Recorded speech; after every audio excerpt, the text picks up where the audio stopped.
Shalom, chers tous, paix et grâce, que le Seigneur vous bénisse abondamment. Alors, ça fait un moment que j'ai repris mon étude sur le thème concernant la foi. En reprenant cette étude, je suis allé droit étudier la foi de ces trois jeunes gens dont la Bible nous parle, à savoir Shadrach, Meshach et Abednego. Nous savons très bien, comme lecteur de la Bible, que l'histoire se trouve dans Daniel, chapitre 3, particulièrement le verset 13 jusqu'au verset 18. Je ne vais pas aller dans le contexte, mais je voudrais juste que nous puissions voir les qualités de la foi de Shadrach, Meshach et Abednego. Déjà que Hébreux 11, le verset 1er nous définit la foi que nous connaissons tous comme une ferme assurance, mais ici je définis la foi comme une confiance en un Dieu vivant et puissant. La foi, c'est aussi la confiance en un Dieu pourvoyeur. La foi, c'est aussi la confiance en un Dieu fidèle et existant. Mais nous voulons voir rapidement les qualités ou les caractéristiques de la foi de Shadrach, Meshach et Abednego. La première qualité que nous trouvons dans Shadrach, Meshach et Abednego, c'est que la foi de ces trois jeunes gens ne tremblait pas face aux circonstances.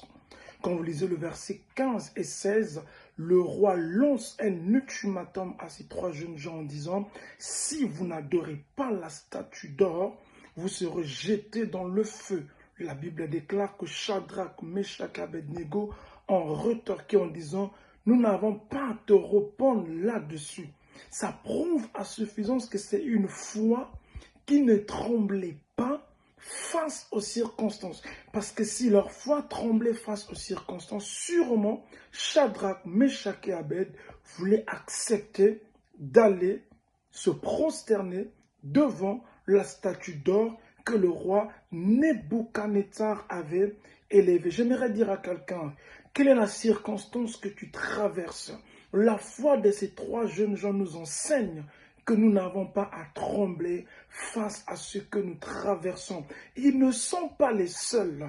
Ça me rappelle encore Job, dans ce qu'il a traversé. Il pouvait dire dans le chapitre 19, verset 25, « Je sais que mon Rédempteur est vivant. » Job aussi n'est pas le seul. Ça me rappelle encore la femme Sunamite qui avait perdu son enfant dans 2 Rois 4, lorsqu'elle partait rencontrer le prophète pour annoncer la nouvelle du décès de son fils. La Bible déclare que lorsque son mari lui a dit « Qu'as-tu » elle a répondu « Tout va bien ». Je viens de dire à quelqu'un en ce jour « Tout va bien ». Peu importe ce que tu es en train de connaître en cette saison, j'aimerais te dire « Tout va bien, ne tremble pas ». Alors, la deuxième chose que la foi de Shadrach, Meshach et Abednego nous enseigne, c'est que lorsque nous lisons la suite, le verset 18 et 19 particulièrement, le verset 18, je crois bien, ils ont répondu « Notre Dieu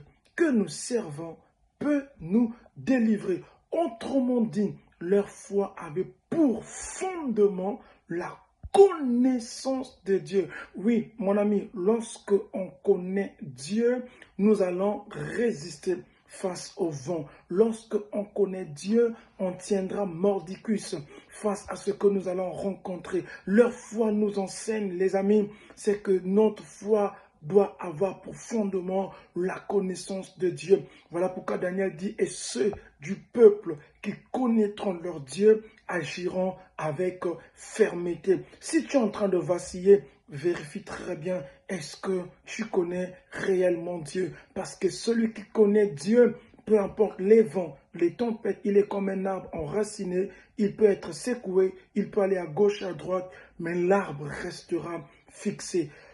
Troisièmement, ce que leur foi nous enseigne, c'est que leur foi se pliait à la souveraineté de Dieu. La suite dit, et même si notre Dieu ne nous délivre pas, Shadrach, Meshach et Abednego savaient que même si Dieu ne nous délivre pas, nous n'allons pas nous prosterner. Qu'est-ce que ça signifie? Ça signifie simplement que même si Dieu ne fait pas ce que j'attends, je resterai chrétien.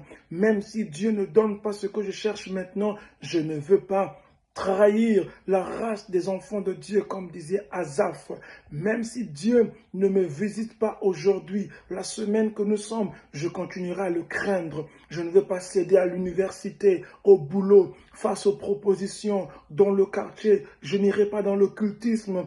Je ne deviendrai pas franc-maçon parce que ça tarde. Je ne veux pas aller ni à gauche ni à droite. Je resterai chrétien. C'est une foi qui se pliait à la souveraineté de Dieu. N'est-ce pas? Dans le psaume 115, verset 3, le psalmiste dit, « Notre Dieu est au ciel et il fait ce qu'il veut. » Bien-aimé, Dieu, dans sa souveraineté, fait parfois des choses qui nous dépassent.